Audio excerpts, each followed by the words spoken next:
Magandang araw ho sa inyo. JDB uli ang inyong abang lingkod. Pag-usapan natin itong pagdadrama ni Zulaika. Hindi ho ba noong siya ay nasa house, nandun siya sa custody,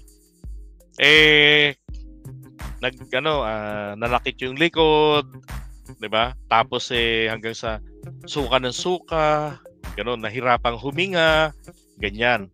Ngayon, eto, yung doktor ng Philippine National Police na kasama ho ni Atty. Lopez na nagdala sa kanya sa veterans. Ang condition po is doon sa veterans, ang resulta po is normal lang lahat ng vital signs. aray ko, normal lang lahat ng vital signs.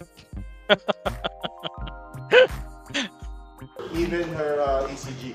Kaya po Even nagtataka ECG. kami bakit kinakailangan pa natin na ilipat at ipa-check pa sa St. Luke's. Perhaps second opinion or just for added peace of mind. But ang last na report po sa atin ng ating PNP doctor is normal ang condition. She's in pretty good shape. Okay, so yung tinatawag po na ano bang tawag dito? Malign hearing. Ay nako. Ibig sabihin, exaggerated po. Okay? Yung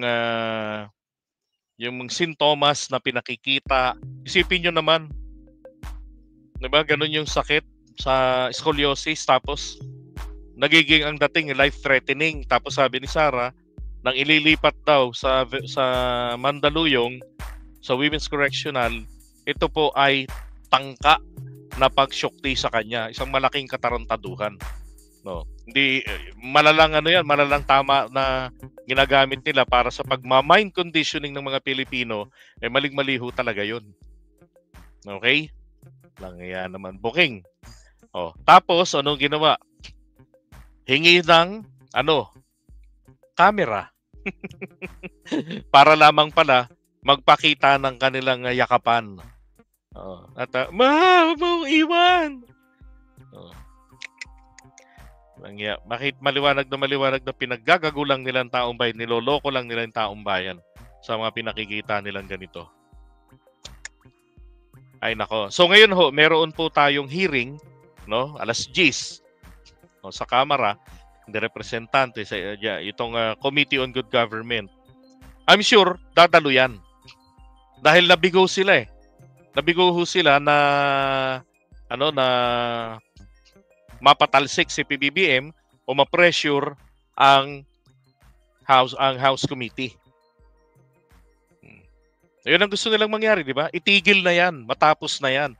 At yun din ang gustong mangyari ngayon ni Zulaika. Lahat na ng mga tanong daw, itanong na raw sa kanya. Sagutin niya para i-release na siya at makauwi na. Dapat lang, maganda yun. At dapat po doon si Sarah sumabay na rin. Di ba? Hindi mo nga maiwan-iwan, ba't hindi ka pa sumabay? Pero mag-take ka ng oath. Okay? Alright, so iwan mo natin to.